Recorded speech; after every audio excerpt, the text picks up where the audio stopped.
This is a second video diary log for May 5th, 2024. Had to think about it. This is my second aquarium setup. I only put water in it on the 23rd of April. This is the 5th of May, so not long. But I have added plants. I added most of these plants last night. So you can see I added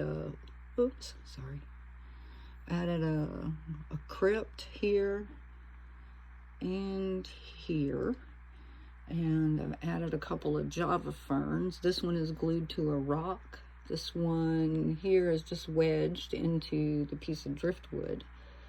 Of course, you got the red root floaters here along the top, and a couple of sad looking Amazon swords, but I've had them a long time in another aquarium, so they're looking kind of bad. This Anubias right here on this rock, and this one too down front, these are both glued to a rock. This is a Anubias Nano Petite, so this one will stay really small. This one back here can get a little bigger. They're still small plants. And then down here in the foreground, I planted 10 dwarf hairgrass plants. So hopefully in a month or so, those will really start to fill out. And I'll trim them if I need to. Oh, back here in the back, let's see, I don't know if you can see, maybe this way.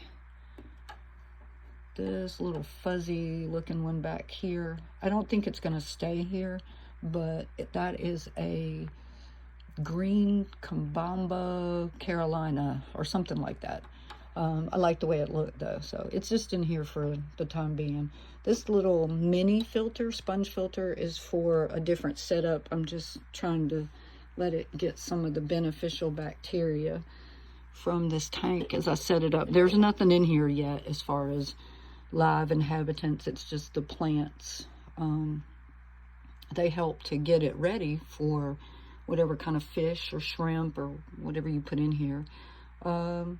Anyway, I'm going to put some Java moss there where the rock and the wood meet, because you can see where I super glued everything together, it turned white. So I'm going to cover that with some Java moss. And I just added the heater today. It's set, I think, for 75, and we'll see what I end up putting in here before I adjust it. So anyway, that's the update on this 10-gallon tank that I got, I think from Petco. Oh, I added some plants in the back. These are terrestrial plants, but they will grow with their roots in water. So I have a little baby monstera, and I forget what this one's called, arrowhead plant maybe. A little piece of spider plant, and of course you got to have some pothos. So, but all of these plants have been propagated in water, so they shouldn't have too much of a shock going into this hanger on the back of the aquarium, and their roots will hang down in the water, and you can see they come down lower than the red root floaters. And the fish like to hide in all of this, but it also helps to draw up some of the waste, like the fish waste, and they use the nutrients. It's a really cool relationship. So anyway, that's my 10-gallon tank. Not sure what's going to go in it next, but that's what we look like today.